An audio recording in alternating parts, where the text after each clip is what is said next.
country retreat conjures up images of a cosy cottage, log fires, and big fat cows. But what if you wanted to build something that's the complete opposite?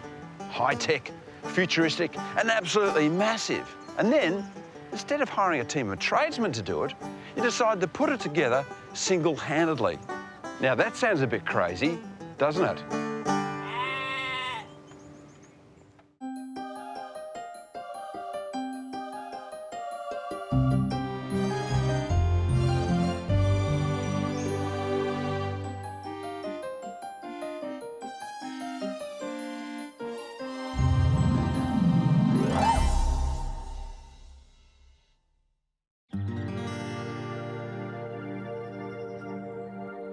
At the point where the abundance of the Goulburn Valley in Victoria's northeast rises up to form the foothills of the Strathbogie Ranges, there is a hill. Strewn with imposing granite boulders, this ridge, just south of the town of Euroa, was once a secret haunt for marauding bushrangers. Ned Kelly and his gang were said to have used these very hills to hide out after robbing the Euroa Bank in 1878. Now, these ancient volcanic boulders are destined to inspire a hideout of an entirely different kind. Well, how I actually came across this place is, motorbiking one day. We're just coming through Strathbogie and came to this spot where just the views opened up. And I just said, I would love to have a house built here. That view set Eddie Spain and his wife Dot in a life-changing new direction. We went to the real estate agent, he brought us up here, and I just said, you've got to be kidding, mate. This property is exactly the spot that I was at when I was riding my motorbike, and said, I'd love a house up here. That's unbelievable. It's beautiful, it's breathtaking. The couple bought the 100-acre property in 2011. And so began the task of conceptualising a structure befitting the landscape. I actually am really looking forward to when we do build that we have, lots of window that looks out over the view, but also just watching the clouds roll in and the rain come in and storms. The storms, just sit and gaze at all of that. Oh, I love these rocks. Look at the rocks. With 64-year-old Eddie winding back his role in the couple's training and education business in nearby Shepparton, he can now pursue his long-held ambition to jump on the tools full-time and build the ultimate house on the hill. Our roles will be... they're very different. Very defined. I'll be doing the work and Dot won't be. But I am planning to do most of it myself.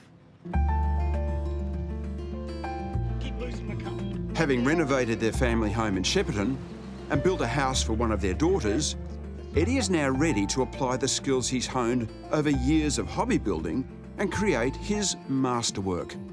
I think it's a learning experience for Eddie. And I've got to be kept busy. He's got to be kept busy. I can't sit around doing nothing. He retired a lot earlier than I did, and he needed a project. But I am older. You are older. With Eddie on construction, while Dot brings home the bacon, they hope to achieve a house that's a testament to their lives together and also the unique geography of the site.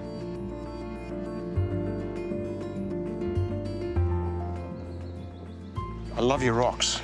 Not bad, are they? They have the best architectural feature in a landscape I've ever seen, if I can call them architectural. Well, you probably can. Very hard to move, though, they tell me, so from building purposes, they're a little bit difficult, but anyway. What a unique landscape, though. Oh, it is. It's fantastic.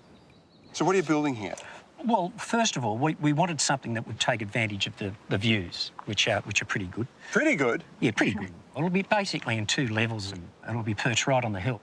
It'll just be views all around it. Well, how big's the house? Look, the whole thing's about 700 square metres. No.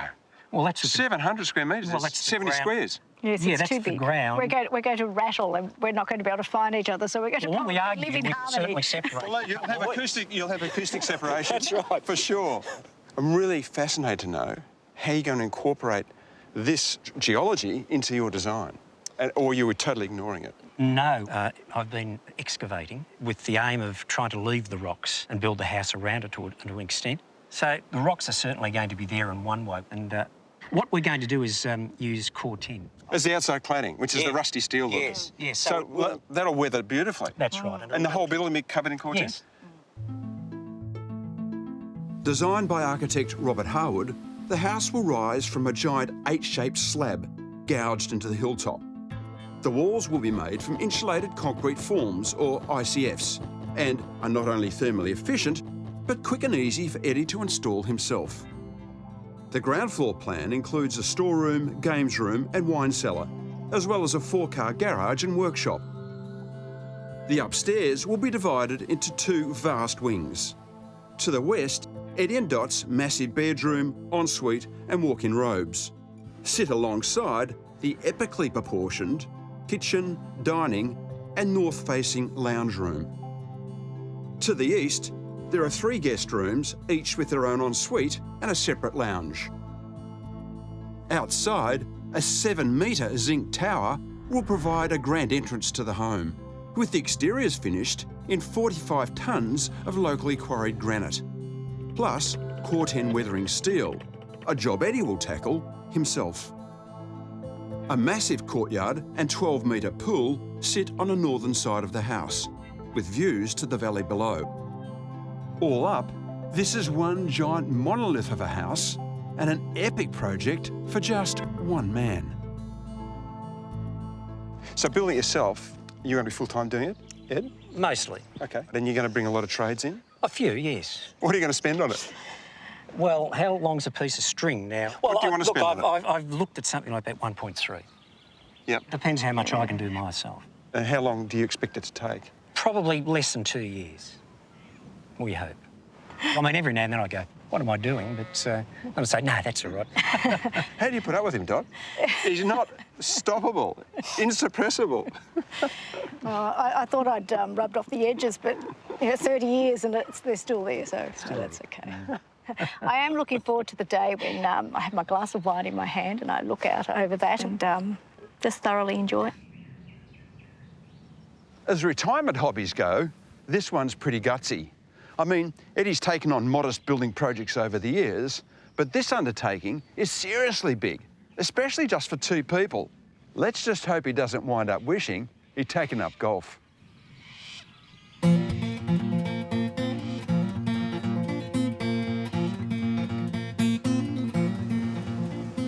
With work beginning on site, Eddie's transformed the disused shearing shed at the bottom of the hill into a comfy bunkhouse, while Dot remains at the family home in Shepparton to run the business.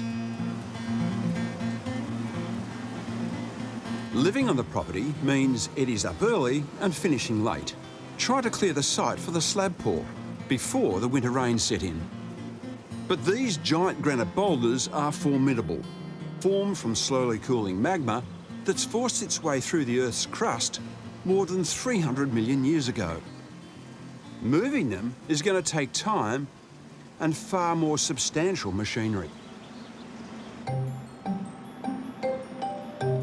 What's happening today is the excavator will get here because I couldn't manage to, with my little Tonka toy, to take a lot of the stuff out, and especially the big rocks. So I'm trying to actually get the excavator to break rocks so I can keep a lot in situ. It's a bit momentous because I need to get the slab down. Once the slab is down, I can then start to actually get the rest of the building up. With its high quartz content, granite is one of the hardest substances on the planet, something excavator Robert knows all too well. This might come out, it might not. It's just hard to say. Yeah. You might have to live for your house. I was trying to put it down into the landscape. Yeah. So.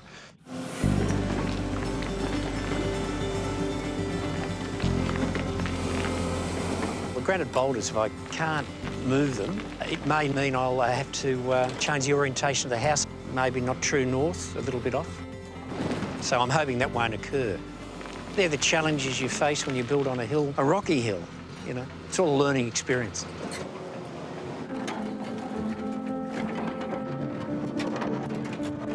Eddie's hopes are soon levelled as the excavator starts to struggle against the granite.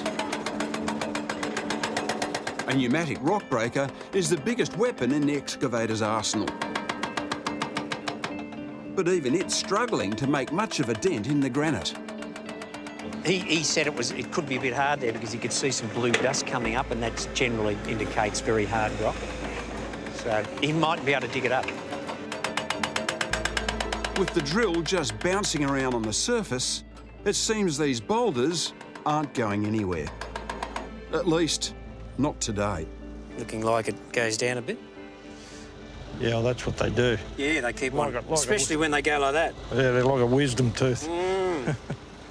Some of these rocks, you see the little tip of the rock, but it's like an iceberg. It just keeps on going down and down and down.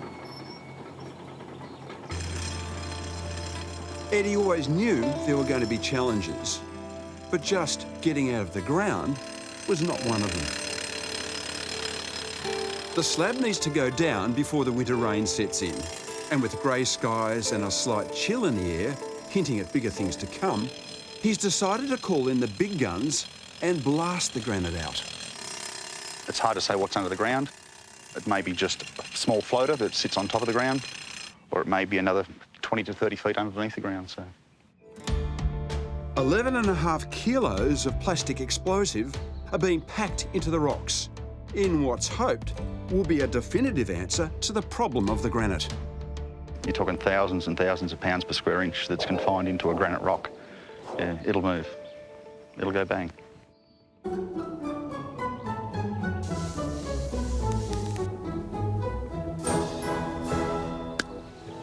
Not touching it yet, ready to go.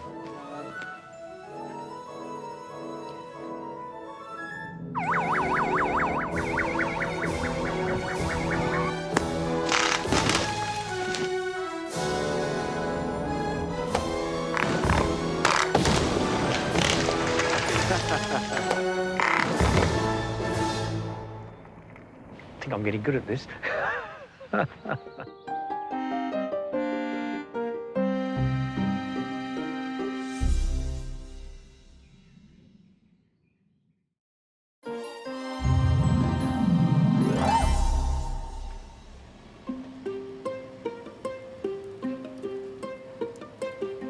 It's 5 months since Eddie first broke ground in Euroa, and it's been slow going.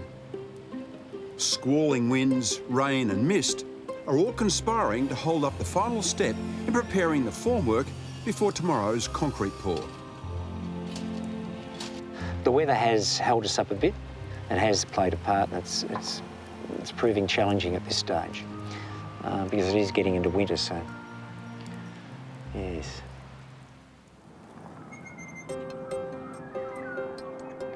Overnight, there's been a miraculous change in the weather, but the last few days of rain have left the road surface fudgy, as the first of the mixer drivers discovers.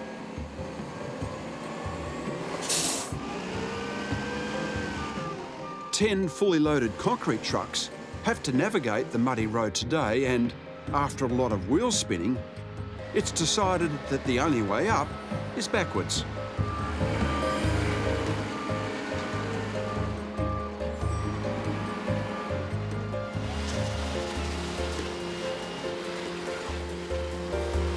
The volume of the concrete being devoured by the foundations is the first real indication Eddie has of just how massive the footprint of the house really is. Before we put the formwork down and all that sort of stuff, I didn't know how big it was going to be, and it does look sizable now, and that's only the basement. I can just now picture it, you know, on that slab is going to be this quite impressive house, I think. Have I built it too big? Well, who knows?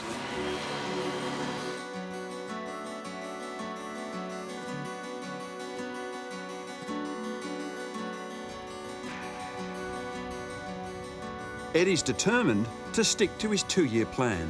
And while the early stages of construction took weeks longer than expected, the ground floor walls are going up quickly. But it's still not fast enough for Eddie. From where I wanted to be, I would be a couple of months behind. I've really had to learn a lot as I go along, and I would have liked this to have been finished by now and putting the steelwork up.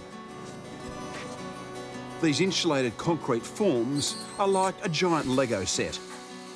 The polystyrene hollow blocks stack together and have a cavity that will be filled with reinforced concrete. The system's designed for speed and ease, perfect for one-man self-taught builders like Eddie. Causing me a bit of trouble. A bit tight. If they're not completely square, of course they do cause some issues. As each course of the polystyrene forms creeps slowly higher, the magnitude of this project is hitting home. The first thing that goes through my mind as I'm walking up this driveway is, bloody hell, how tall's that going to be? It's amazing. You just don't understand the size of it until you actually put the walls up. Well, gee whiz, it will be a statement. There's no doubt about that.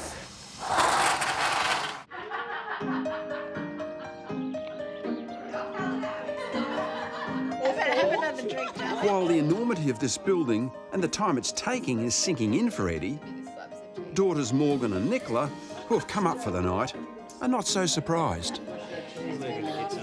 What about the deadline? Is this one going to take you 25 years to complete as well, like our last home? You definitely shouldn't move in until you're finished, or it'll never get done. I haven't completed. I never completed our last Oh, home. I know, we know. Just Will you like finish this just one? like when I built your home, I let you to finish it. Yeah, absolutely. And at least it's just finished. to lock up and then see your kids. Yeah, come on, man, you don't be like that. But I set you on your right path. Have you got a crack yet, Morgan? A couple, unfortunately, 7 years later. It's a good thing Eddie's unfazed by the ghosts of projects past. Christmas has come and gone, and with it, he's planned to be at lockup. Eddie's now 6 months behind schedule. In an effort to make up time laying the first floor slab, he's foregoing traditional steel formwork for a clever prefab alternative in his new favourite material, polystyrene. The original system was one of just lots of steel going across, steel beams going across. And when I costed that, it was going to cost me an arm and a leg, you know, $30,000. It was labour intensive too, so I just looked on the internet and found this thing called Form Deck. It forms beams, concrete beams. And so I thought I'll try this. Unfortunately, it did test the engineer. Such a radical change to the construction method has saved a ton on time and labour, but caused a ripple effect of delays. At last, with the all clear from the engineer, the suspended slab can now be poured.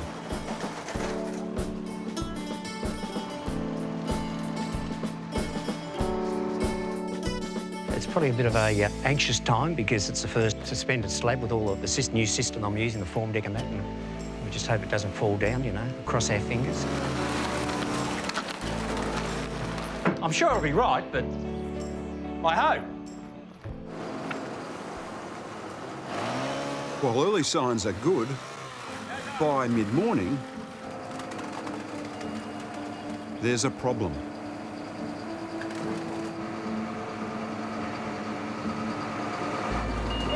He's coming around, there's a hole.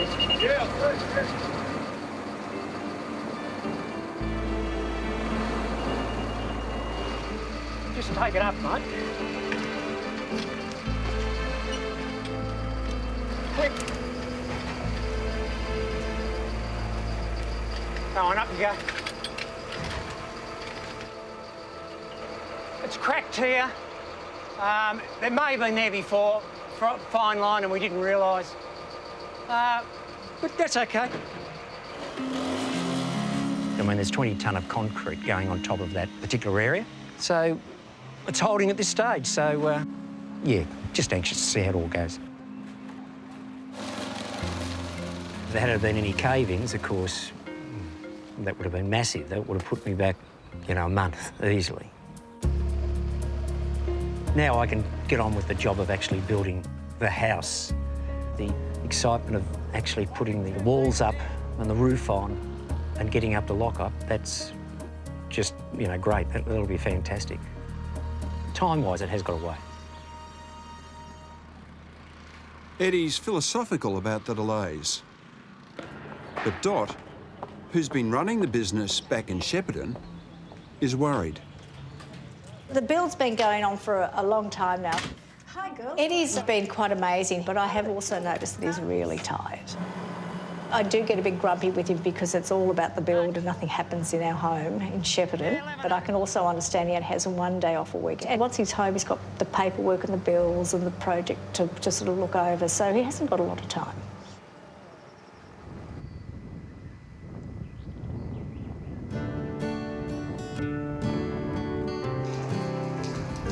It's a wet and blowy late winter's day. A bitter few months have passed on the hilltop. But Eddie's pushing on with the construction of the upper level, one structural insulated panel at a time. The panels are huge, and Eddie has engaged the help of builder mate Frank to speed things up and try to get the timeline back on track. It's been hard on Eddie, working things out. It's all different materials. There's a lot of challenges, things we've got to, how we're going to get around this one, what we're going to do here. So we're getting there now with it. That's it, done. The only thing that's causing us trouble at the moment is the wind.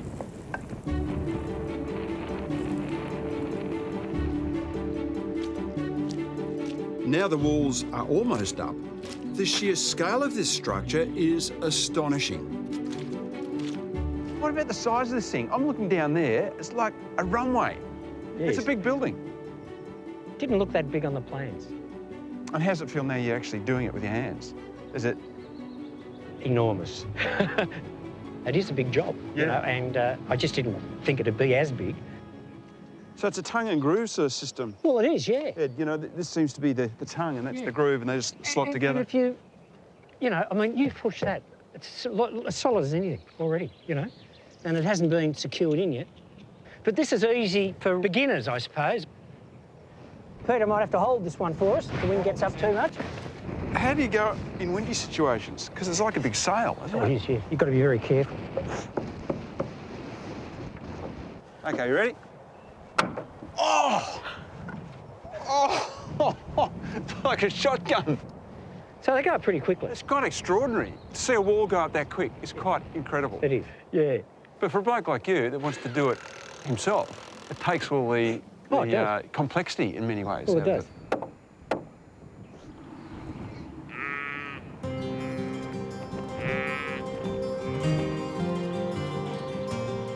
It's midsummer, and Eddie's made huge progress on site, including protecting the first floor wall panels with an insulated membrane. But it hasn't been easy. The high winds on this exposed hill seem to blow from every direction at once, and it's not letting up for what is a monumental day. What's that wind? The window installation. We're just going to wait for a second. It's really windy. Boys, give it 5 minutes, see if it settles down a touch. A little bit too much wind up there at the moment, so it's blowing a gale and, you know, hit a glass around 300 kilos. No risks. These double glazed panes measure 3 metres by 2.7, and in today's conditions, it's taking a team of 12 and a crane to swing them into position. $200,000 worth of glass is being installed, and it's a millimetre by millimetre proposition. They've got to manoeuvre it around and then back into the side of the frame there, so I think they'll be right. But there's enough of them to do it.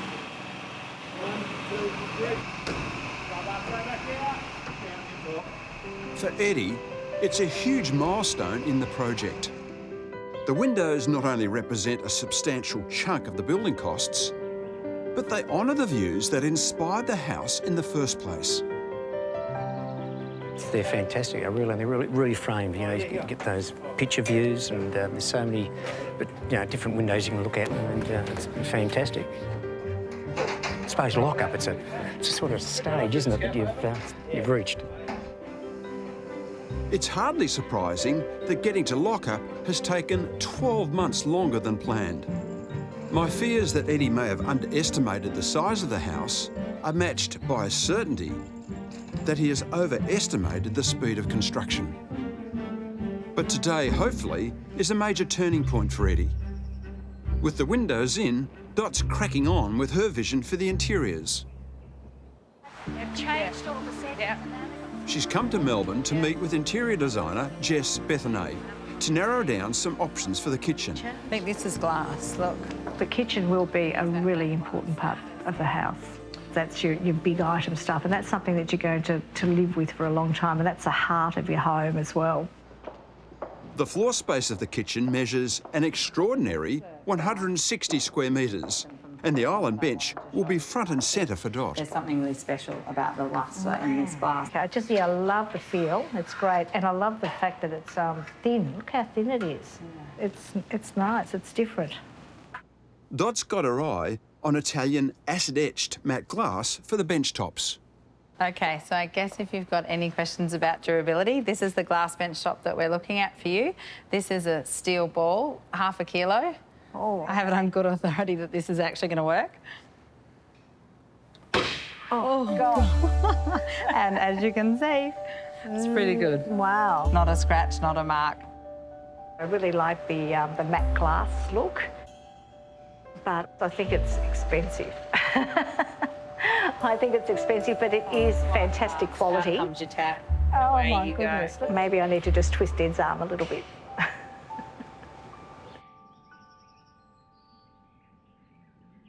Back on site, Eddie started the long, slow process of cladding the upper level of the house in panels of weathering steel.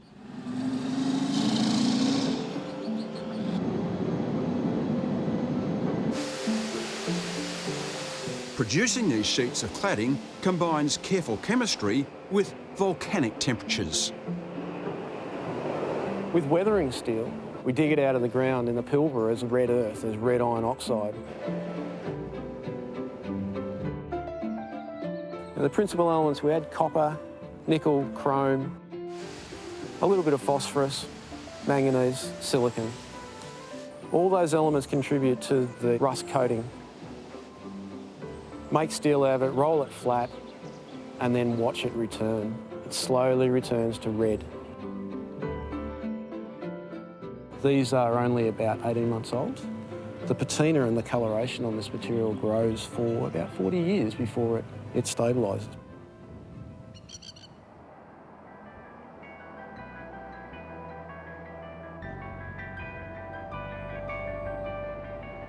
Weathering steel is a remarkable material. It's being used to dramatic effect in a growing number of public buildings, including the Woodmarsh-designed Australian Centre for Contemporary Art in Melbourne's South Bank. It's a huge industrial chunk of a building that makes one hell of a statement. But what Eddie's building is a family home in the country. So how's a building like this going to fit into the rolling green hills of Euroa?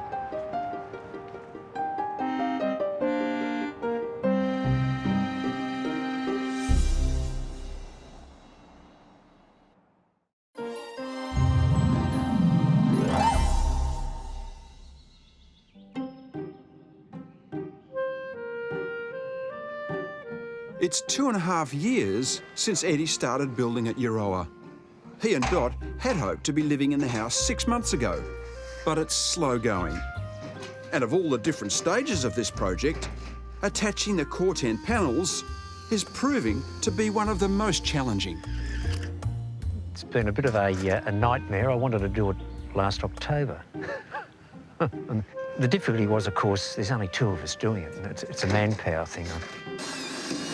We had to get all the battens on first. That took a long time to get those on. After they're on, we got to get the bottom toe or the flashing so we can rest the Corten into that. So it's the preparation that really gets you, and I just had no idea that it was going to take so long. So, yeah. That's right. All right. Yeah. It'll take 445 vertical panels to wrap the entire house. And Eddie and Frank plan to install 25 panels a day. The weather has seen that number revised down to about half that. If it's raining like it has been the last few months, yeah, it's a bit hard. It's taking its toll to an extent. The rain has really frustrated me because, you know, 6 months ago I wanted to have the external cladding on. It's just going on now, so way behind. The time delay's not the only worry. The original budget of $1.3 million has long since been spent, and there's a lot of work to do yet. Got a little spreadsheet and I thought I'd update it. And yeah, or maybe it'll be a bit over, 20, 30, 40%. But I'd like to think I'm more than halfway. That's all I'll say.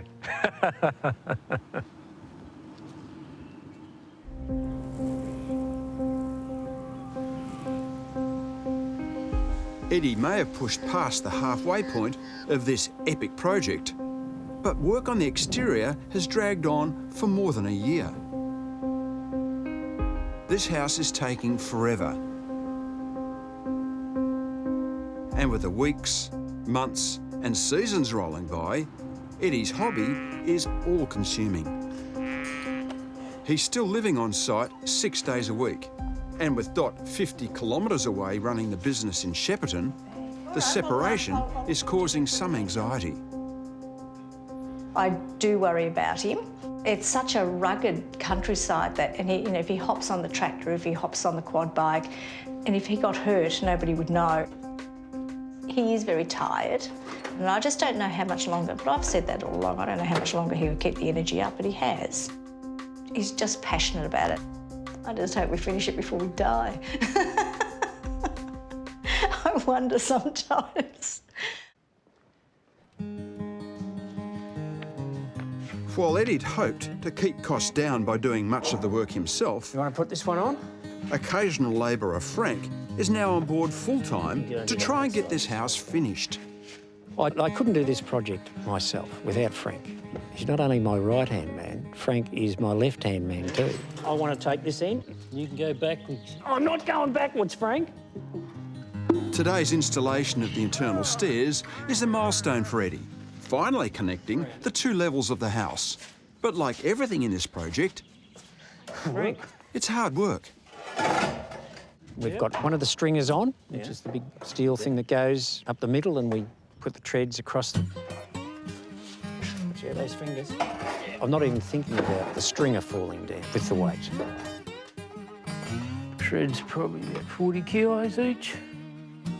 There's 17 of them, so there's a bit of weight. There's 11 more to do. Let's go and get them, mate. While Eddie's given up his dream of finishing the house single-handedly, Dot's having a few reality checks of her own after months of shopping around for kitchen finishes. I fell in love with the beautiful Italian glass, and it came to like $250,000. And I just went, And I just couldn't come to that. That was just ridiculous. I think, my God, you know, people can buy a house for that. I'm not going to spend that sort of money on a kitchen. It's a hand glaze. Interior designer Jess has arrived from Melbourne with some alternatives. One of the things I'm really excited to show Dot today is the glass material that we've been working on. I have a sample made from a local joiner in Shepparton, which we've sourced, and he has been absolutely brilliant, and I believe we have nailed it, and hopefully today we get the sign-off from Dot. What does this end up costing us? Well, so as you know, the original one was like $250,000, yeah, excessive. I know, yeah. The total for your kitchen, including your butlers, is just under 70. Wow. So, Gee, you know, that's amazing, isn't it? it's a massive win. Yeah. Yeah. While Dot's on interiors, the exterior is all Eddie's. Today, the last few tonnes of granite are being delivered to clad the lower stone walls. A team of stonemasons is chipping away at this 1,000-piece jigsaw. The stone's great to work with because it's unique. Every stone you pick up is different. It's not like it's coming in on a pallet, so yeah, it makes it a little bit more interesting than your proverbial brickwork. Well, we're getting there, mate. Definitely getting there, yeah. We're getting there. No, but it's going to make great. It's all the rock from Strathbogie, and I think it really matches, or, you know, really fits in with the core 10. Just a lovely colour, you know, ochres and golds, and it's beautiful. But Dot, who's spending more time on site managing the interior fit-out, is not quite so enamoured. and you didn't really want the Flintstone look. But what do you think about this now? Eh? What do you reckon? I can live with that. I like it. I really just didn't want an awful lot of mortar, but that's You've done it okay. very well. I I think it's particularly great. like it from a distance. Well, maybe we won't let you get too close to it, so you always like it.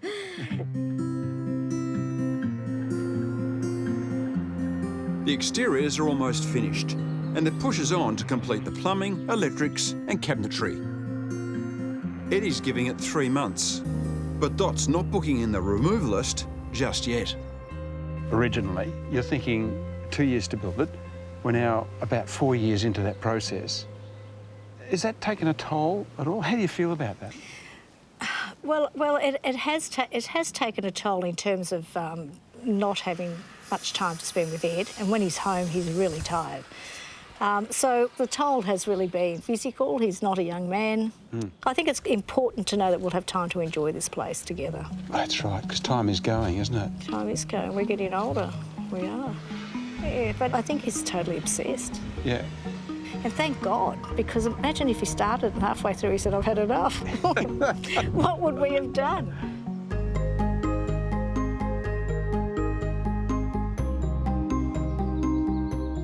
Eddie's preoccupation with the construction means he's been out of the loop on some of Dot's interior decisions. Coming through.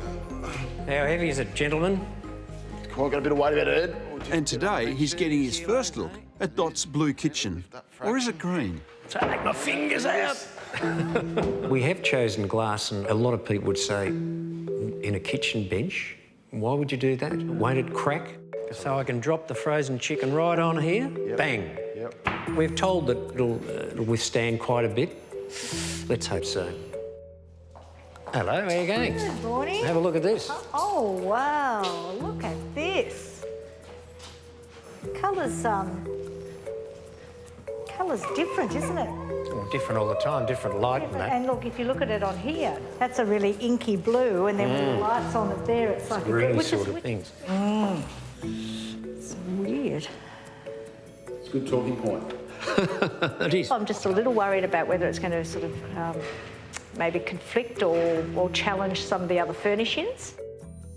Strange, isn't it? I thought it was going to be a different colour. But it is what it is.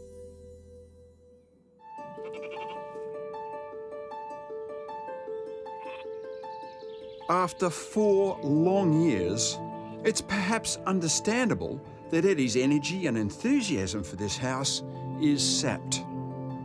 Trouble is, it's not finished yet. It's been bloody hard, especially towards the end. It's really pushed me to the limit, physically and mentally. Every challenge I thought of as an opportunity at the beginning. Now every problem, I won't call it a challenge, it's getting a bit harder.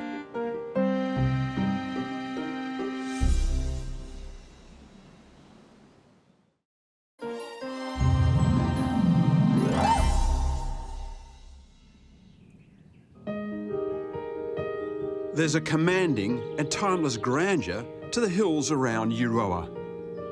One that 6 years ago inspired Eddie to undertake a remarkable project that he hoped would one day bask in the great beauty of this landscape.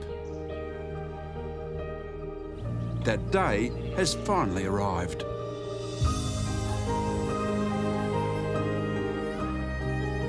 Wow, have a look at that. The colour really suits this ancient, weathered Euroa landscape. And, you know, it almost hovers on the hill, despite its size.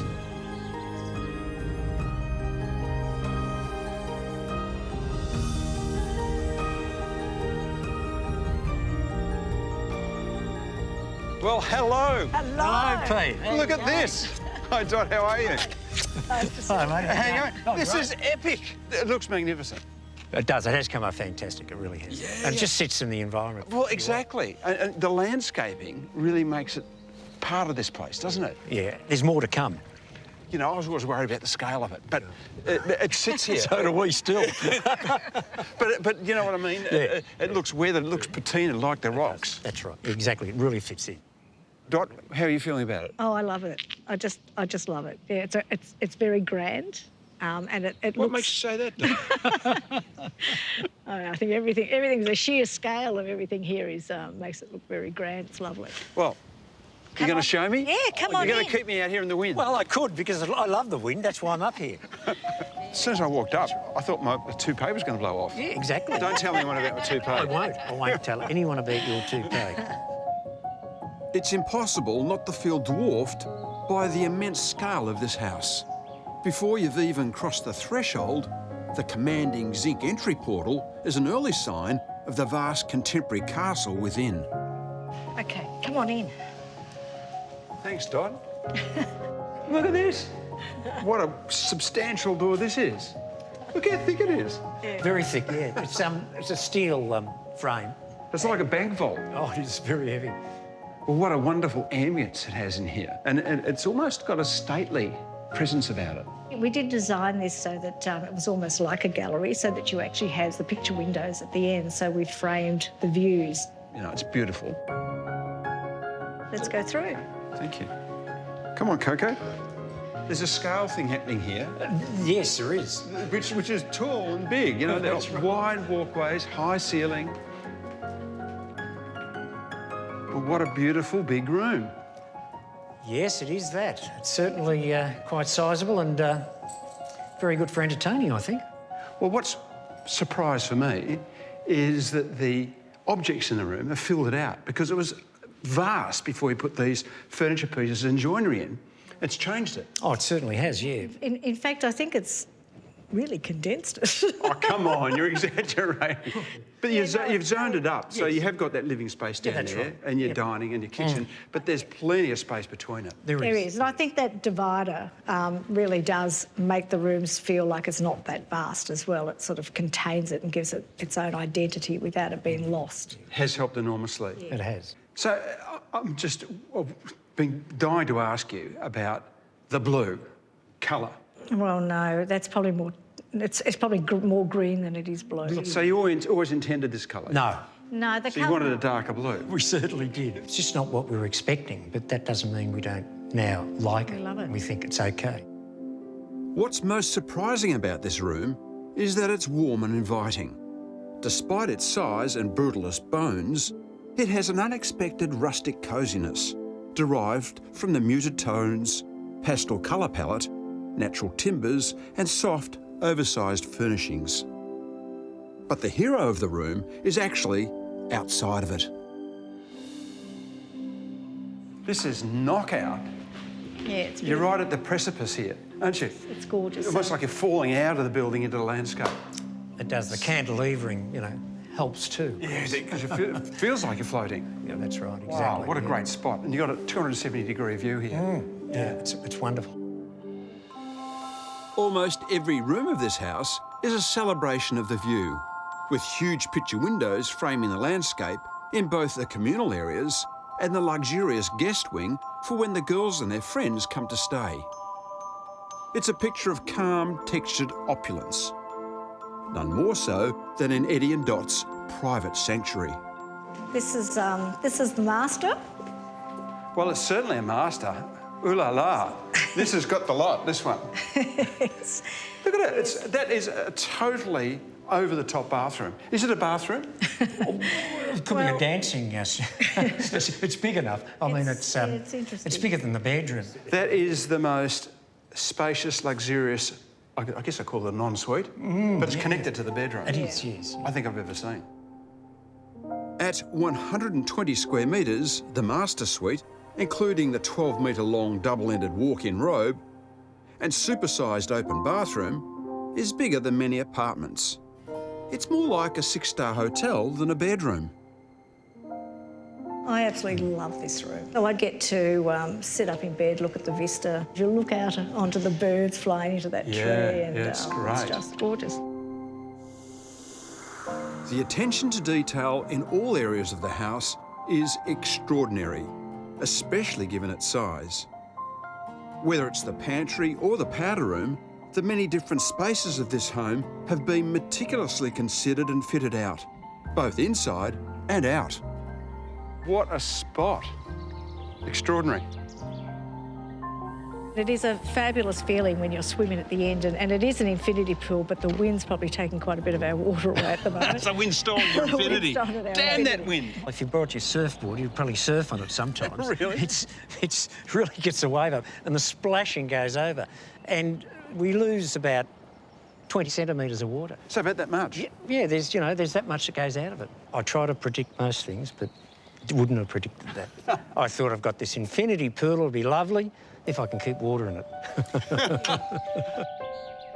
The courtyard and pool not only give a focus for all the perimeter rooms to look into, but provide a protected inner sanctum with a remarkable outlook. There's so much going on here in terms of landscape, view and structure, it's like standing at the nexus of the whole house. It's good, strong, powerful architecture, but it's come at quite the cost. What a journey.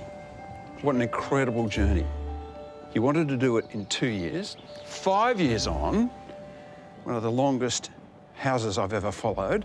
How do you feel? I want to know how you actually feel Are we about meant to it. be embarrassed? Oh, well, I could be embarrassed, but the thing is, I suppose I realised after a bit of time that everything I thought it'd take a week took 3 weeks. What's driven you to do it? I don't... Not many people would have that stamina and that drive in them. What is it, Eddie? Can you put your finger on it? I think I like to complete things I start. That's just it. And I've got to thank my wife for that because she's just kept the financial end up while I can play with my toys and buy my toys. Did it ever enter your mind, did you ever contemplate getting assistance to finish the damn thing off? If I had have paid for other people or had this done professionally, it would have cost much, much, much more than it's cost me, it cost us.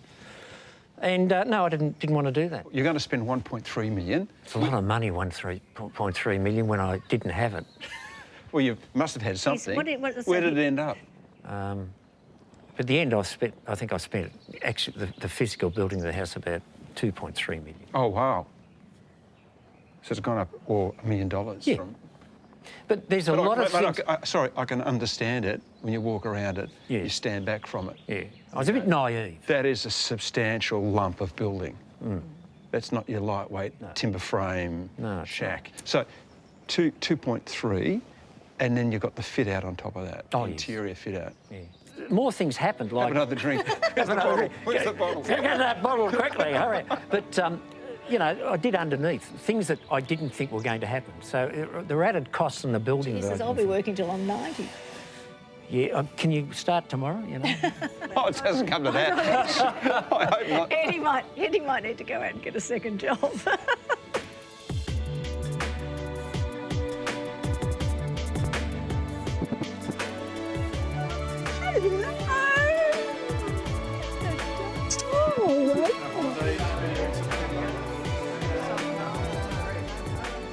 For what it's worth, I don't think Eddie will ever stop working on this house.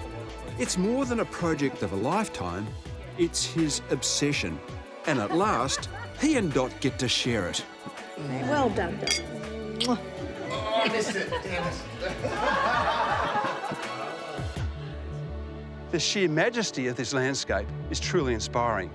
And if ever there was a fitting architectural ode to it, surely this has to be it. And while this house is spectacular, what's even more remarkable is Eddie's Herculean effort to build it, and of course, Dot's patience waiting for it.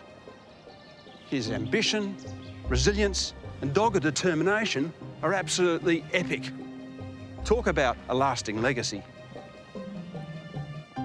Building something modern and unique can be a battle at the best of times. And when it's played out in a heritage area, well, too much compromise can be the enemy. It is our dream house, so we've got to push hard. Oh my God. But it's very easy to get trapped in the middle of opposing forces. We never wanted to compromise. And there was 20 grand difference that we don't have. And then there's dreams versus reality. It's really sort of hit us hard. We can't afford to give away our money at the moment. Once it's up, it would be impossible to change. Yeah. So how do you stand out and fit in at the same time? And what exactly does an architectural contradiction look like?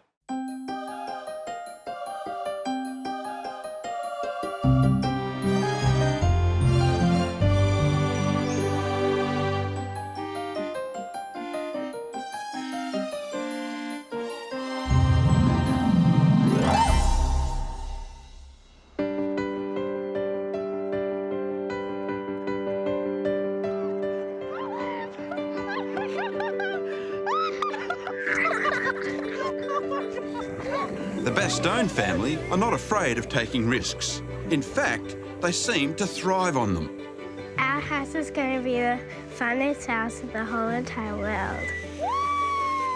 2.5 years ago, Laurie, an interior designer, and Morgan, a town planner, took a calculated risk and bought this 3-bedroom house in Melbourne's Stonework for $1.15 million.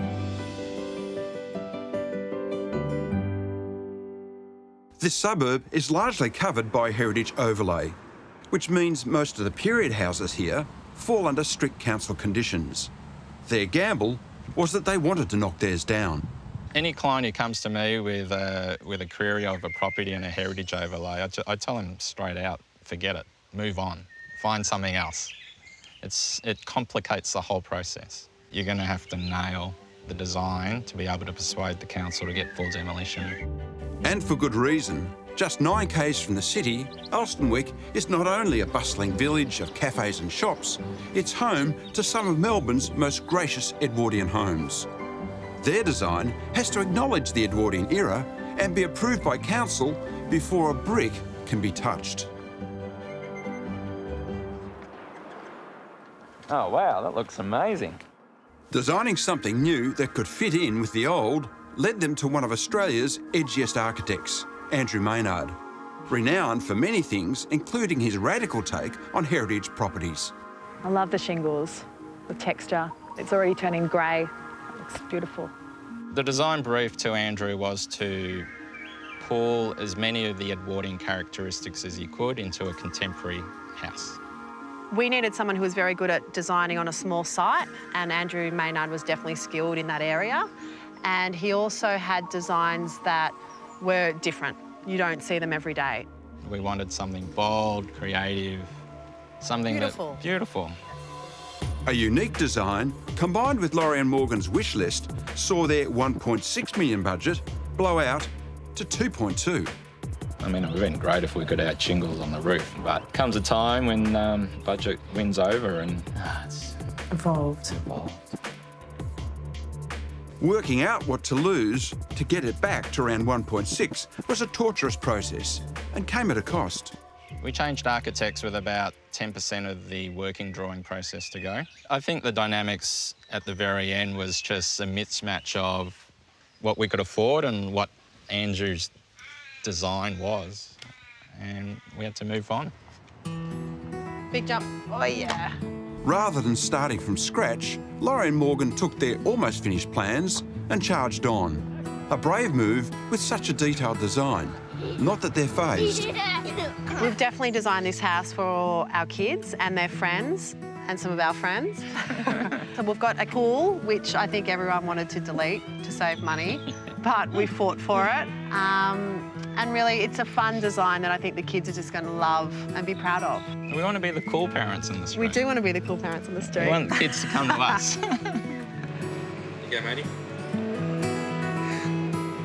Having met the heritage requirements of the council, Laurie and Morgan could finally start. Very excited to see half the house has been demolished already.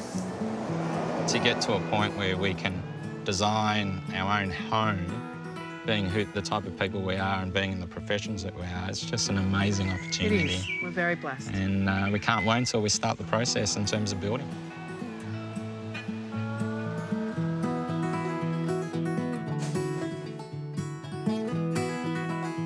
What an interesting site you've got here. Oh, we're very excited. It's been a long journey to get to this point. So, Laurie, what was your brief to the architect? We wanted to create a home that was unique for our family. We love to entertain, so we wanted a house that would be quite open in the sense that we could have people around the island bench. Morgan loves to cook. We would also like zones that if we had a whole heap of kids, they could go upstairs and entertain themselves while the adults stayed down. Yep. Why has it taken 2.5 years just to get to this point? Budget was huge. I think we came in with quite a grand idea that we could build up to 4 stories, which we soon realised we couldn't afford. We couldn't afford to do a basement, and we couldn't afford to go up that high. And from there, we were backpedaling with the architect and the design, the house that we wanted, Had to go back the to size. basics again. Yeah, yes, we right. did, and it was a compromise. It was like 2 steps forwards and then 1 step back, and it just took a long time to get the building form to a point where the budget fit the building. And is there any elements in the house that are quirky or a bit different? Yes, well, we have got a trapeze net upstairs. What's that? A trapeze net is one of Andrew Maynard's signature design features that he puts into houses. It's going to be really fun. cool. The kids are very excited. You two are going to be struggling to keep off it, I can see. The house is positioned on a tight 350 square metre angular block, with a car stacker being installed to provide off-street parking for 2 cars. To create space and capture the sun, the 260 square metre house is made up of 5 staggered pavilions, which will step back from the front boundary. The first pavilion opens with a surprise, the kitchen front and centre, while tucked in behind will be an elaborate butler's pantry and laundry. The middle pavilion is dedicated to the living areas, with the master bedroom nestled in at the back by the plunge pool.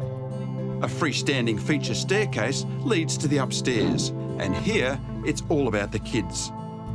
2 bedrooms, each with their own ensuite and a rumpus room. The area is defined by a suspended net, so the kids can hang out above the parents below. Slate shingles were going to be used on the steep pitched roof and walls, but that's been substituted for more affordable corrugated iron. This sits alongside a spotted gum timber and reclaimed brick facade, which gives a nod to Edwardian terraces. There's a lot of steel here. There is a lot of steel. I think a lot of it has to do with that car stacker that we had to put in as part of the planning requirement. So it's a double, one over the top? Yes, correct. Interesting. Exactly. So we had to have that so that we can get 2 cars off street, which was tricky. You could have just had 1 car behind the other, though, surely. We could have, but given, again, the size of the site, we needed to be really smart about how we made the most of it. So you've got a fixed contract? Yep. You know it's going to take 14 months. You've got a contingency sum set aside for unforeseens? Not really. It's gone on all the fees. So we're both trying to work as hard as we can in the next 14 months to give us that buffer. Other than working damn hard, is there any other way you can get some more cash if you needed to do things towards the end? Uber. Uber? I can be an Uber driver.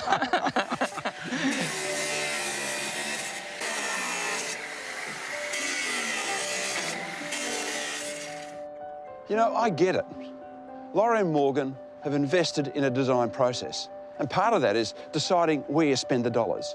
I mean, this house, for instance, has invested in this beautiful timber fretwork and a wonderful terracotta roof. But if you were to strip all that detail off this building, well, you'd end up with a box. So when Laurie and Morgan start trading off important design features, like their shingles for a car stack and a plunge pool, well, it's a delicate dance they're doing. And I think they should tread carefully.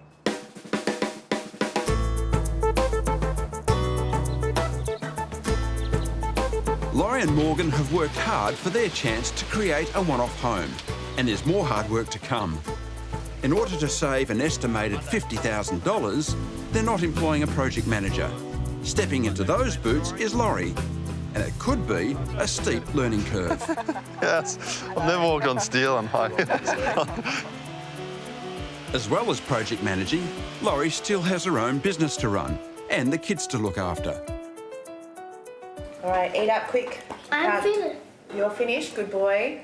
On top of all that, they've just found out they need to move out of their rental, which is just around the corner from the building site.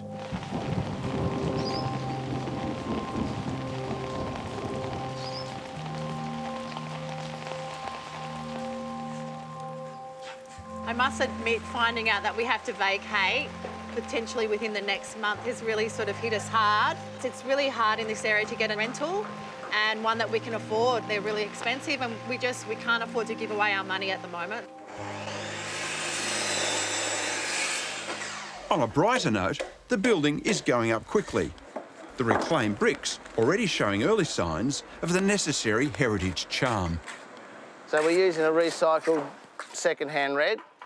They're not the best face brick you can choose to lay, but for look-wise, finished product, they're probably the most striking with the old paintwork on the product and the nice traditional pressed red finish. The bricks look amazing. I'm Yeah, really they're really happy cool. We've got the colour variation. Yep. So there's a bit of paint on some, I love See on that side's red, so we mix and match it a little bit to get an even spread throughout the wall. So yeah, if you like the paint, we can definitely get more of that in there. Yeah, I think it just softens that red.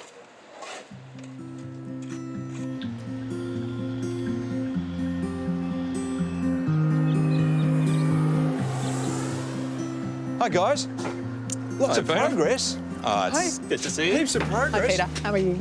Good, good. Look at all this. Yeah, it's coming along It's really, zooming really quickly. along. It's been, what, 3 weeks or so? 3 weeks. And it's gone from just, you know, steel reinforcement on the ground, and you actually can start to see the building now. I know.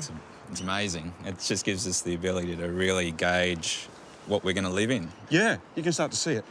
The house has been designed to be playful, and a key element will be the suspended trapeze or cargo net.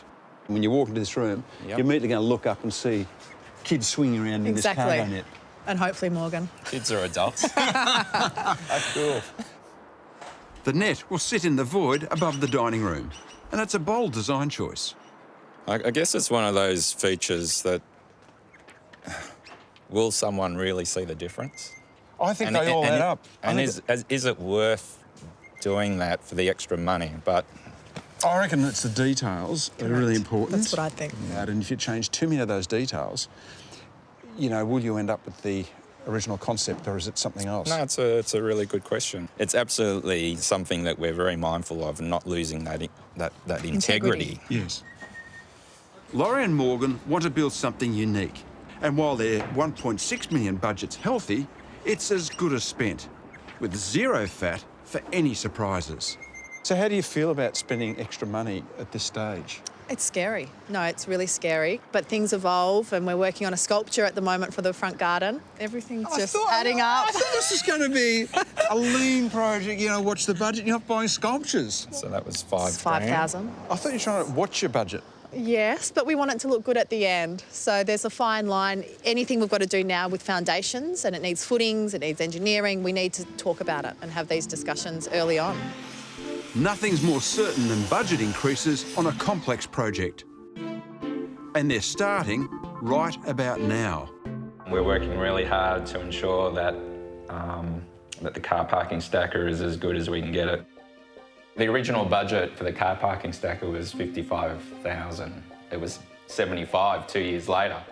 So that was a rude shock to both Laurie and I. That was 20 grand difference that we don't have.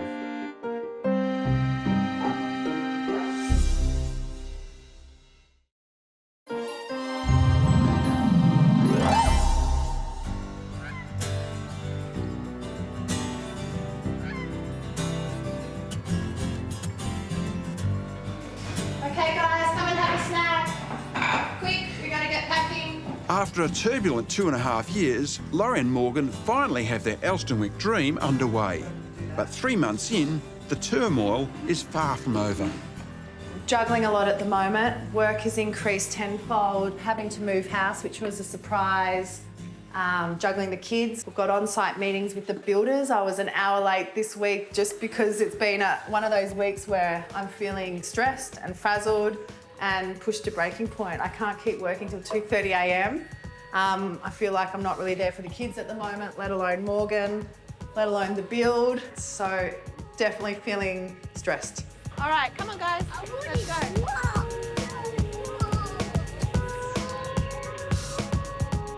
The roof and external cladding are adding to the stress. The original shingles and their installation would have cost around $250,000. If they replace them with a more economical option, corrugated iron, they can keep their plunge pool and the car stacker. But now they're worried the house could end up looking like a glorified shed, and they're seeking alternatives. Now, the standing seam is a very contemporary look.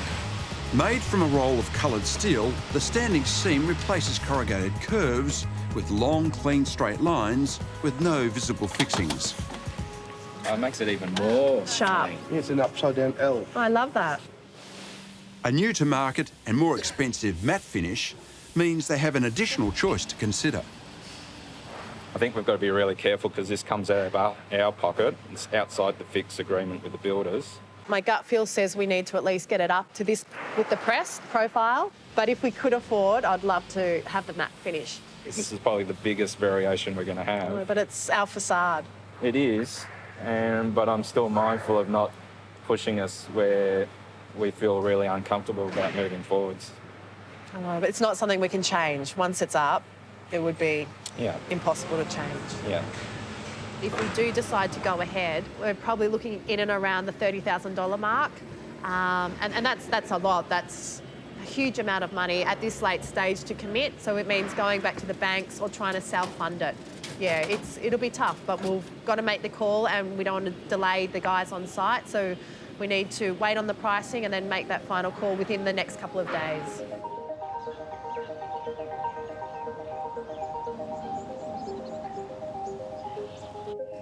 Laurie and Morgan are caught in a tug-of-war between budget and beauty, but also the now or the never. I'm nervous about our roof profile. We've got the corrugated iron. Yeah. That's very classic. I'm worried about seeing all of those fixtures, all those screw holes. Roughly, is it every You're going to look at one? nearly every second. So, Every second. Yeah. The standing seems a lot nicer. Just come from a place that we've done it on. It's, yeah. The cost is obviously a factor. Why is there such a jump in the cost? One, you have to apply the whole, instead of that, we got to apply the whole cladding to start with. So that'll be an extra? Yeah. To me, it'd look a lot more modern. Yeah. So. I think we've compromised too much by going to the corrugated. Even though we did that initially to get the finance through and to save some money, Morgan and I are really concerned that... Yeah, I don't think you'll regret it. If you can find the money, yeah, it's going to look a lot nicer, yeah. They're jamming a lot of house into a small block. 1.6 million is a decent budget, but if the money runs out, the work stops. Look, I'm really worried about the fact that we don't have a contingency. There's not much I can do in terms of bringing in more money to support the build. My work is a fixed salary, so it really is dependent on Laurie to cover any additional costs. She's having to work all hours of the night. She's going to bed at 2 or 3 o'clock in the morning, and she's doing that 7 days a week. It's you know, I look at her and I feel for her. But, you know, that's all I can do, really, is to give her the support and the love that she needs.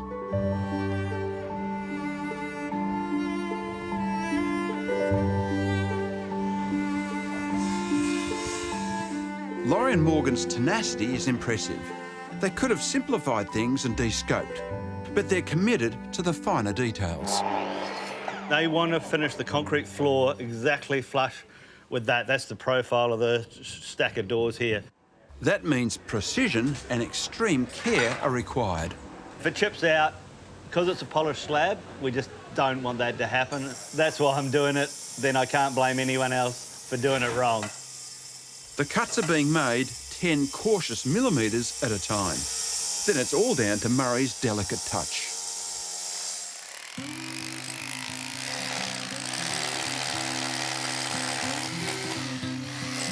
This is a process that needs to be repeated for each door.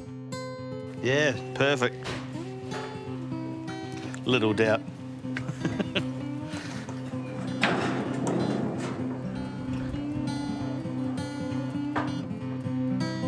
From the outset, Laurie and Morgan have said they want to build a house that makes a statement and is fun. Son Huey loves paper planes, and in a rather curious design decision, they plan to install a 3-metre statue of one as a garden feature, and have commissioned a metal artist to work up a design. So I had a play, because I wanted to show you something. Wow. Oh, that's really cool. But it holds together really well. Feels strong. Yeah, yeah, and... It's incredible. Yeah, I think it could work. I love the fact that it looks like paper almost, the way that you've been able to fold that and have movement. Yep. And in terms of fixing it into the ground, have you got your head around how we're going to do that? Because of the angle it's coming in, traditionally we'd have to put a support beam here, which visually we want it looking like it's just crashed into the ground. So it's hiding something in here, which is a bit difficult because, as you can see, we can see through it at every angle. I'm sure there's a way. Where there's a will, there's a way. We'll work it out. This is definitely an extra. Our landscaping is yet to be priced, so I'm hoping Helen can come to some sort of a design that fits into our budget.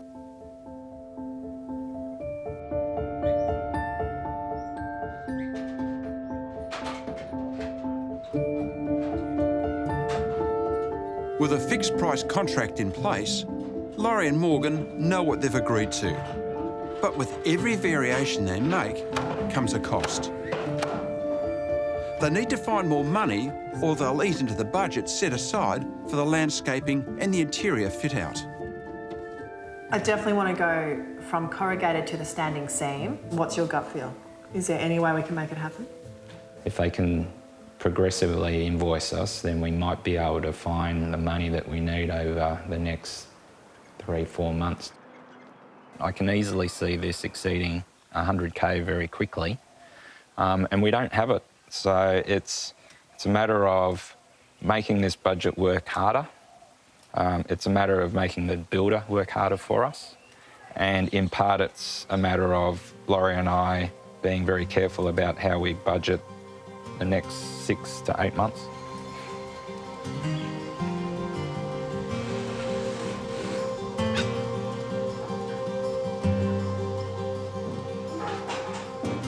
Where's your roof? Delay. Typical building. I expected to see it done by now. I know, but I have got a really cool sample to show you. So this is what you've decided on? We've locked it in, so it was a bit of a big hit to the back pocket, but I think it's going to look stunning. So a big decision for you then? It was. Because of more money? Yeah, it was like $35,000 upgrade. From what we Upgrade had. 35,000? From what we had initially, which was a corrugated. But look at it, it's beautiful. I'm very You can't excited. do this all the time, though. No, I can't. You have no money left. You two are lost causes. I understand aesthetics are important, but it's a lot of pressure taking on more financial stress. How are you sleeping? Not very well. Really? I think I went to bed at 12:31 last night. Oh, really? And the kids are up early. We've got to get them to school. Right, so it's worry. It is. Yeah. Yeah. No, it's full on. I see our bank balance sort of drop, and then it bubbles up, and then it drops. And Yeah. sometimes there's not a lot in there, and I'm sort of like, An outgoing tide. Mm. yeah. So it's juggling. So how are you feeling about the whole running of the project, no? Look, I think the builders are moving really quickly, which is wonderful. There's not a day where there's not someone on site, so that gives us a lot of confidence. Where it's been challenging is the budget, which I know is really common, but there's been a number of items, particularly outside, that I've missed. I didn't know to look for, I didn't know to question the builder, and I think, yeah, we're going to be hit with a couple of large variations. Yeah, I mean, they're early decisions. Correct. Are they coming home to roost?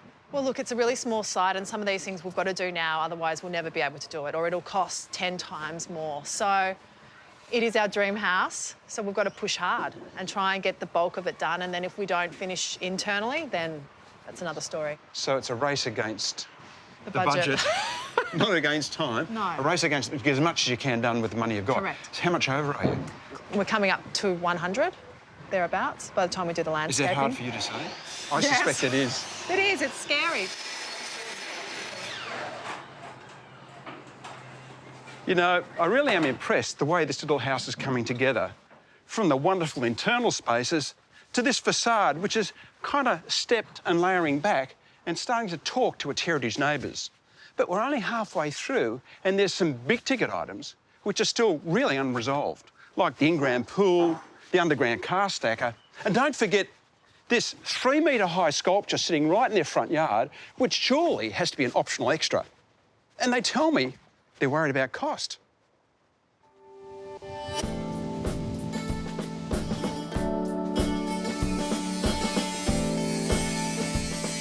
All this scaffolding needs to be removed before the pool and car stacker can go in. But that can only happen when the roof and wall cladding are on and the spotted gum fixed. 2 jobs requiring skillful precision. We're going between 2 points as well on the angle, and they both want to finish flush with like no gap, if you like. So to get that, if we're working to the millimetre, if not the half millimetre.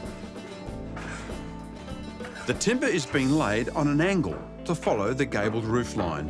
An interesting take on a heritage tradition. Each piece is fixed in place before cutting the next, so it all fits snugly. bottom's going to be a bit of a bastard to get in, or is it not too bad? Oh, sweet. One over there was. The joins need to be perfect, so the boys are up and down the ladder all day getting a workout while finessing the angles. As long as it looks good in the end, we're obviously conscious we don't want to take too much time over it, but we try and work as fast as we can to get the best result. Dan loves jigsaw puzzles, spends most of his weekends doing them, don't you? Yeah, a little bit jigsaw puzzle, yeah. And the jigsaw is coming together. The standing seam roofing and exterior cladding are also going on. We'll make sure that we're running square again. There's a lot of different size sheets. Everything's custom ordered, so anything that happens on the walls is corresponding to the roof. Like the spotted gum, all the lines and joins have to be perfect. These seams need to line up exactly to the external sections of the windows, so we have a consistent line that travels over each wall of the house. Beautiful. It was an expensive decision to run with the standing seam. I just hope Laurie and Morgan think it's worth it. Looking wonderful. Hey, Murray, it looks amazing. Everyone's starting to comment, you know, they look through the gate and go, yeah, that's nice, that's nice. It looks gorgeous. Yeah, everyone's impressed with the matte finish. Yeah, it looks really nice. I love that we've gone for the matte finish. I think it's beautiful. Worth that extra money? Yeah, worth the change, yeah. It's been obviously nerve-wracking because when you start chopping and changing, you can affect the overall integrity, but no, I think it's looking beautiful. There's a flurry of large-scale operations underway, and the schedule's tight, with the car stacker, pool and floating staircase still to be installed. All three are heavily engineered, and all need to go in without a hitch. Otherwise, there'll be a knock-on effect leading to big delays. It's sort of weird because see, he's gone 450 from there to there anyway, but it's not in the center. Yeah, I don't know why it's not in the center. And this pipe is too much on the right, like 35 mil too much on the right, so... That little piece of steel is what the floating staircase gets welded to, and it has to support a lot of weight. But we're just waiting for a call back just to make sure if we move it a little bit, it's still structurally sound.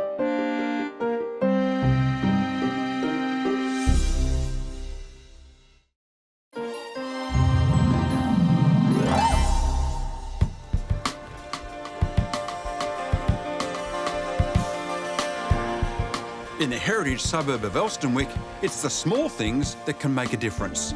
The staircase will be welded to a steel plate, which is out of alignment by just 30 mils.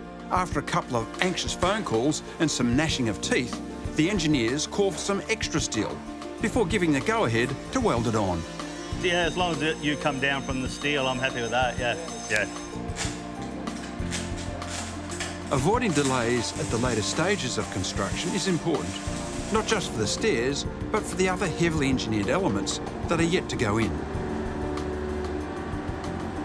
Big decisions that Laurie and Morgan made in the early design stages are about to become a reality.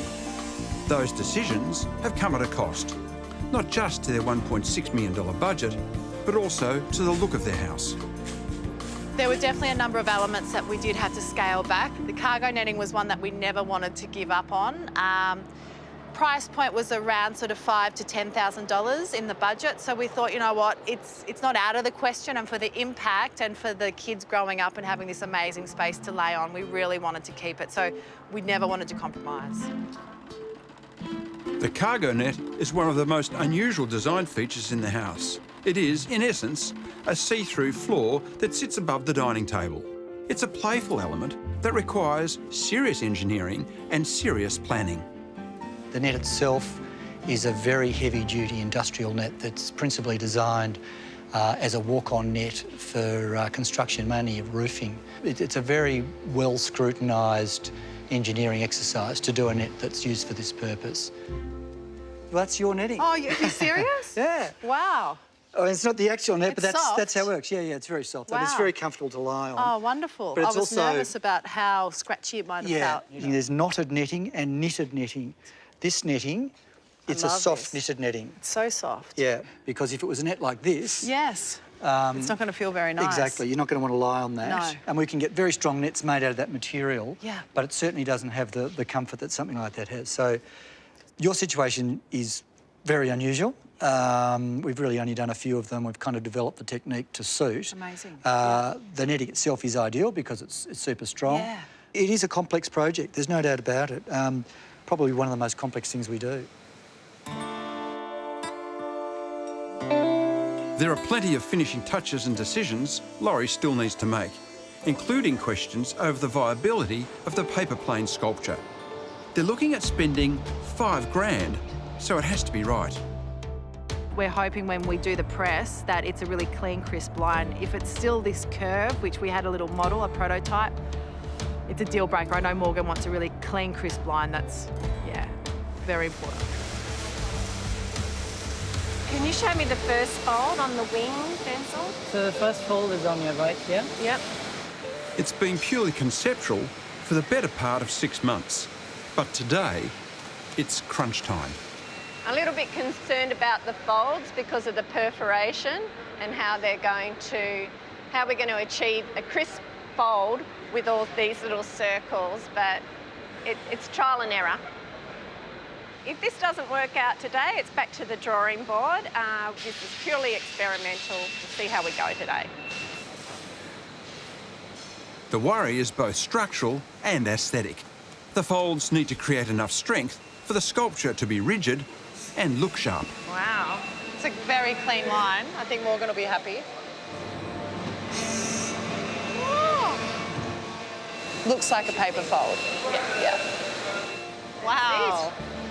Wow. I love it. Incredible. I love how you can see through it and the dots and with the lights on it just... The dimension. Yeah, it gives you a different Beautiful. dimension, yeah. Wow. That's massive. Oh, God. It just looks so much bigger now because on the table it looks small. I'm thinking we should have gone bigger, but it's massive. The hard part now is to get it into the garden and hold it in that position that you'd want. Yeah. Maybe not the most obvious choice, but then this tiny front yard was never going to be much of a cricket pitch. Laurie and Morgan are cramming a lot into their tight 350 square metre block. Off-street parking for 2 cars is a council requirement, so they're putting in the ultimate space saver, a car stacker. I think it's a really big moment. We're 6 weeks down now until we move in, so it's not long, and this is really the last big piece going in. So it's really exciting. I mean, it's the final part of the whole jigsaw. It's really the tail end of something that's taken so long for us to get to this point, and it's it's quite emotional to see it go in.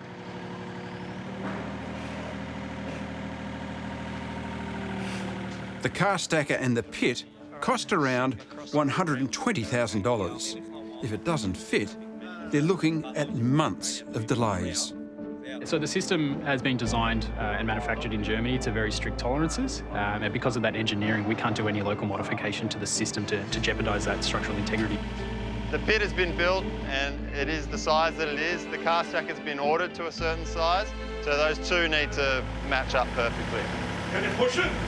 We have very tight tolerances of maybe 5 to 10 mil around the perimeter to work with, so fingers crossed, everything works okay. Holding off installing the car stacker has been a necessary risk.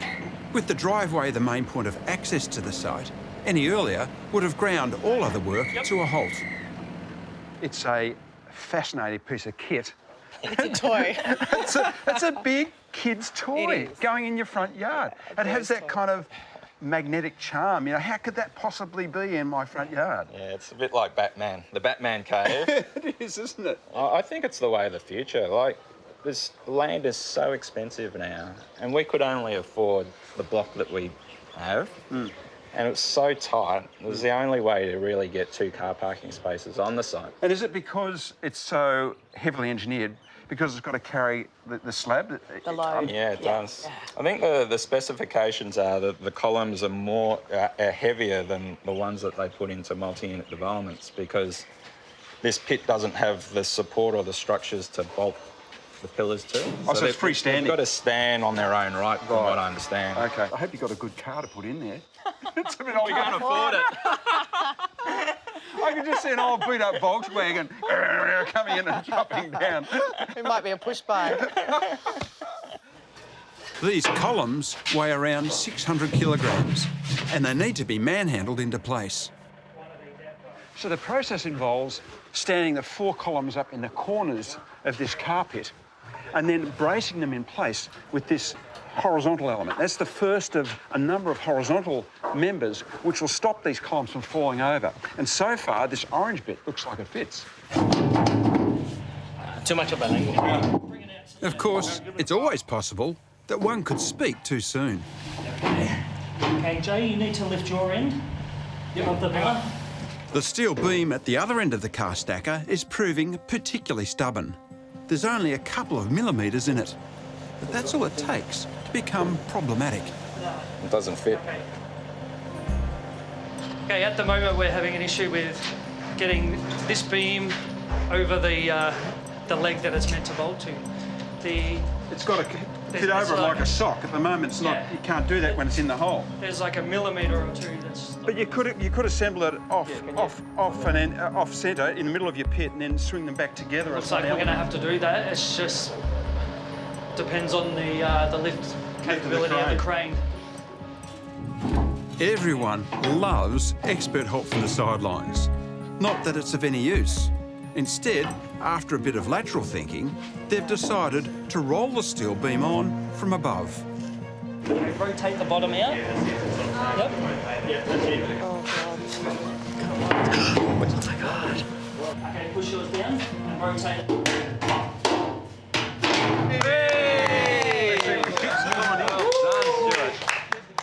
Couple of grey hairs. Now that they're in, we've got a lot of room to make it work nicely, and it makes our job a lot easier. And just like that, the reputation of precision German engineering remains intact. It's a costly but clever way to free up precious space. And like their site, Laurie and Morgan are also asking a lot of their house. Time will tell if the choices they've made, the things that they've held on to, have been worth fighting for. It's a massive milestone, but at the same time, we're all feeling, you know, it's just wearing us thin, I think. And it's just sort of one of many. Now we've got to head inside and start the internals.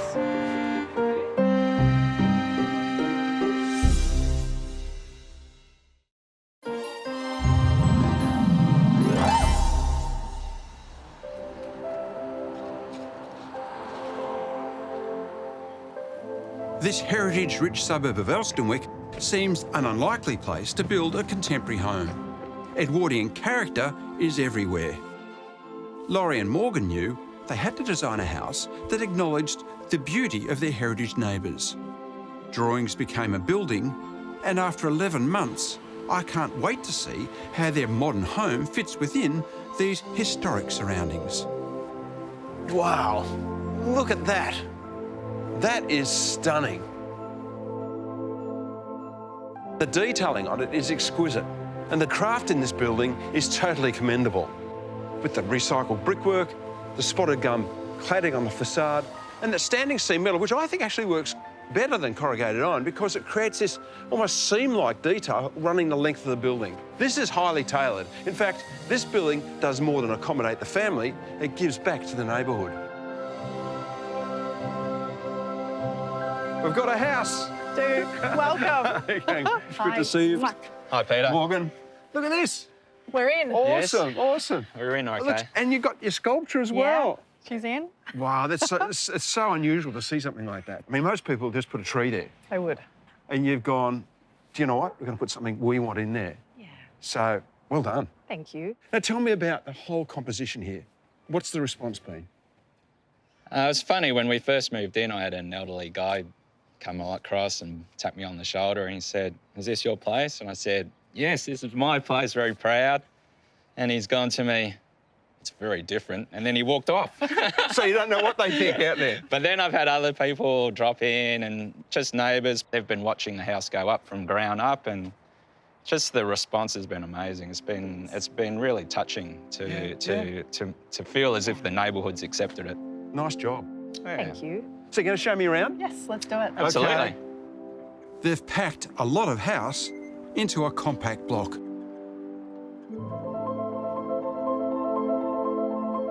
Come on in. All right. This is beautiful. This is it. Hey. The heart of the home. Straight into the kitchen. Yes. How nice is that? We love that. The heart of the house, the kitchen. Intimate. It is. It is. And the kids spend so much time here. If we're prepping or cooking, everyone's sort of around this one section. It's not a very big kitchen. That's because behind it is the butler's pantry, where Morgan can prep meals and make as much mess as he likes. I've got to tell you, I'm not a butler pantry sort of believer. Morgan's the cook of our home and he takes over every surface. For me, all my appliances are out there on shelves. I don't have to go through cupboards looking for something. I am a very messy chef. Mess is part of our life, you know. We make it and we clean it up. Does that work for you, having a separation of functions like that? A very good chef can overcome that, Peter. Every square metre of this house is purpose-built and working hard. The living areas are light-filled with a sense of space that contradicts its compact and enclosed nature. Beyond the lounge, in the back corner of the house, Laurie and Morgan's ensuite and bedroom, with waterfront views to the plunge pool and the courtyard beyond. It doesn't look to me like you've had to sacrifice much. We did rip out some beautiful architectural detail, but we had to weigh up the priorities. We made some sacrifices like the slate roof, but we didn't lose the integrity of the architecture. No. And it has allowed us to do other things inside the house that make it so special. One of those special features is something I'm dying to see, but maybe not so keen to try. The cargo net is a spectacular way of connecting the kids' kingdom upstairs with the living areas below. This looks totally mad, absolutely mad. It's just great to see something like this, which is improbable in a house. Yes. So how do you use this thing? Do you just kind of Spider-Man your way in? I'm a little bit... Go slow. Oh, look, it gives. A lot of give. Oh, goodness me. OK. You've got to get used to the kind of flexible nature of it. Now lounge. It feels just hang. totally unsafe. It's better when you don't look down.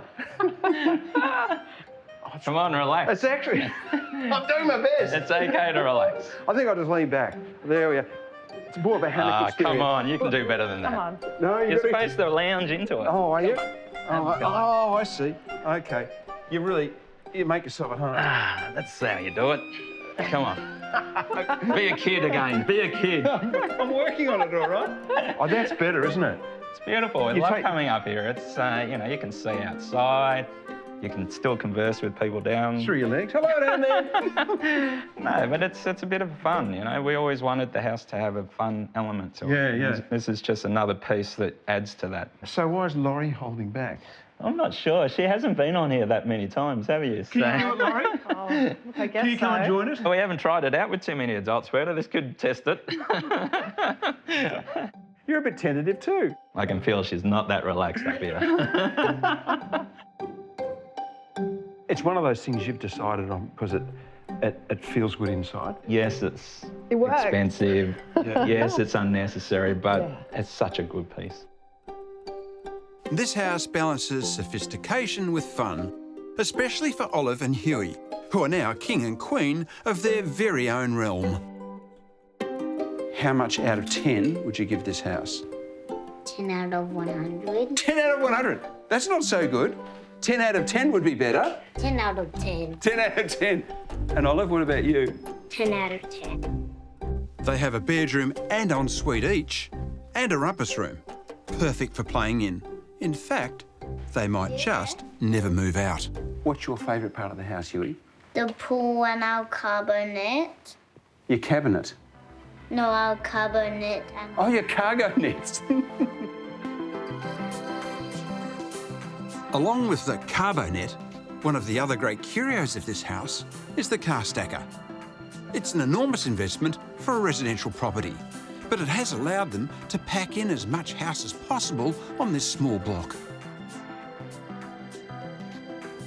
It's kind of bizarre being up here, so it really does feel like a stage, you know? I could feel a song and dance coming on up here. Come on, let's see it. No, just joking. So why no car? The brickwork is still settling down. So the brickwork on top? Only went in 2 days ago, Peter. How's it feel? Yeah, go on, get Do you me wanna out of here. come down? Bring me down, this is ridiculous. It's been a long 4 years for Laurie and Morgan. Thankfully, in the last 11 months, the house has rocketed along. Not something that happens too often. The overwhelming feeling is everything has been thought through and very carefully considered. Has it been financially draining for you, having to manage trying to wrangling all those decisions to get what you want? Has that been hard? That's probably been the worst bit. Oh, look, I think, yes, it has been hard. It's... The most stressful. The budget was 1.6. And where's it ended up, do you think? 1.7-ish. Ish. I think it will finish at 175. Right. 150 over. Yeah, which is what, 10% over your budget or thereabouts? Which I think a lot of people said to us, that's probably going to be about the ballpark in terms of... Overrun. Overrun. That's not unusual, I have to say. That's what I'd advise my clients to budget for. So Laurie's been the project manager. You can tell me truthfully, has she done a good job? No, absolutely. I think part of the reason why the build went so smoothly and so quickly was the fact that the builders had a client who knew what they were doing. When I look at the finished product here, I go, this is beautiful. Oh, look, I couldn't be any prouder. Full credit to her that she was able to pull it all together, to hold the family together and to deliver something that is special. No, she's a keeper. Lucky, because if not, I'm keeping the house.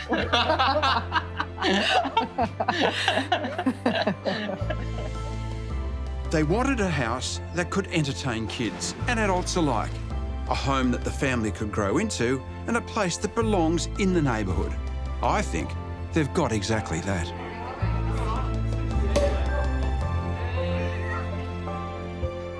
You know, what I like most about this whole project is Laurie and Morgan's ambition. Despite some significant hurdles, they aimed high and only compromised where they had to. And now they're reaping the rewards of that tenacity. A biggish house on a small block, but also a home that stands out and fits in at the same time. A home that looks respectfully at the past, but also looks optimistically at the future.